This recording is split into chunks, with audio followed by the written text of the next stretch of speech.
Welcome to our EASE program at Brookland High School. In our program, we have learned how to use multiple different resources such as 3D printers, Photoshop, ArchiCAD, ArcGIS, as well as others.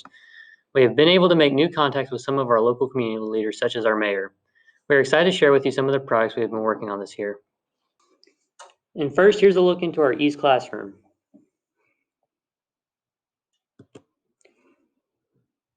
And now for our first project we want to showcase is titled School Maps. We have had multiple faculty members as well as our on-campus security officers reach out to us about updating our maps. Our old maps are very outdated and many teachers have relocated from their previous version. We're using ArchiCAD to create this map, and we also reach out to H&S Time Surveying to help us learn how to use ArchiCAD to create the maps. We've been going around the school, checking room numbers, and then changing those numbers to the actual teachers' names. This will not only help our new students, but also our old students will be able to find their teachers' classrooms. We should be done with the project soon, and we'll be able to email a copy to all the teachers so they can post in their classrooms for students to see. We also plan on using our plotter printer and making a large copy to frame and place at entrances. We are going to add a star on the map so students will know where they are at the moment. By doing this in ArchiCAD, we will be able to update it yearly as well as add to or change it as needed. We can also use it to add evacuation routes for everyone to see.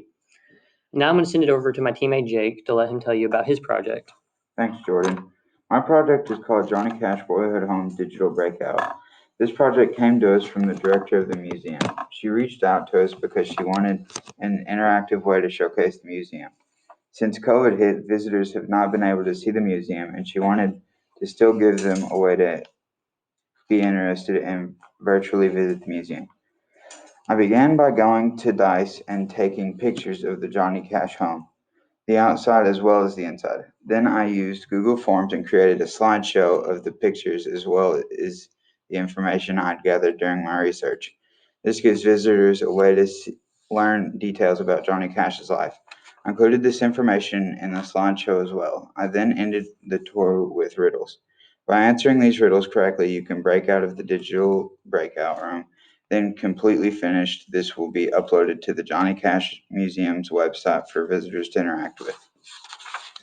Thanks for listening to my project. I'm now sending you to Drew to discuss our next project.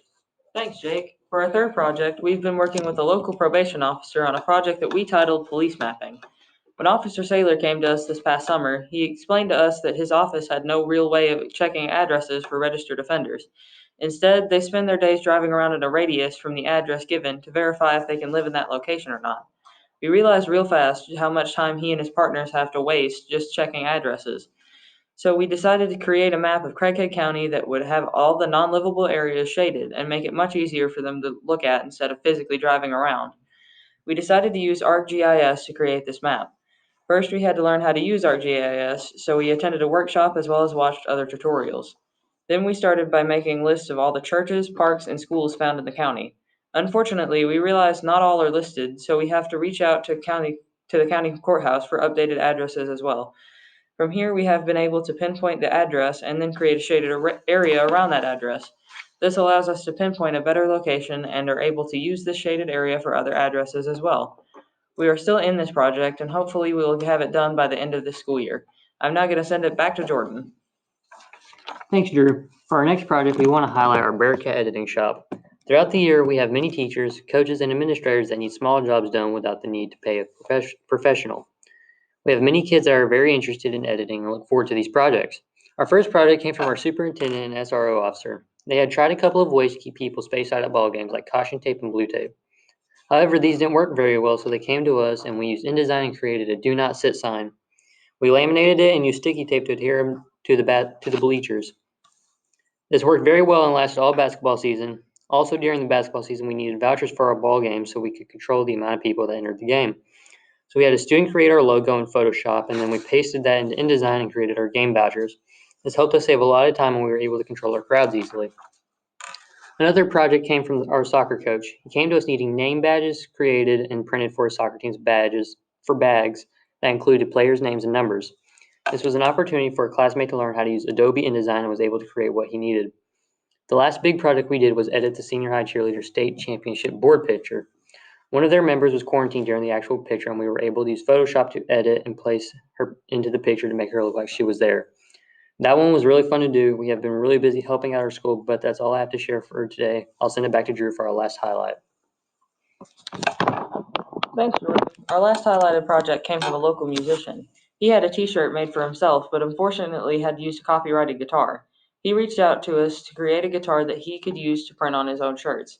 One of our teammates is very creative with the software Procreate and used her iPad to create his own custom guitar. While we're still waiting on the final product to be made, here's a look at the guitar she created. You can tell the amount of time she took and the detail she was able to create on this project. She did not just simply copy and paste the original image. Now back to you, Jordan.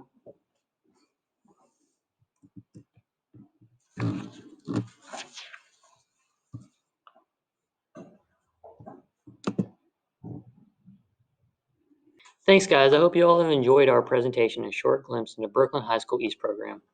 Although most of us are new to this program and are still finding our way, we have already made significant partnerships within our community and school, and we hope to grow and produce even more projects next year. Bye, guys.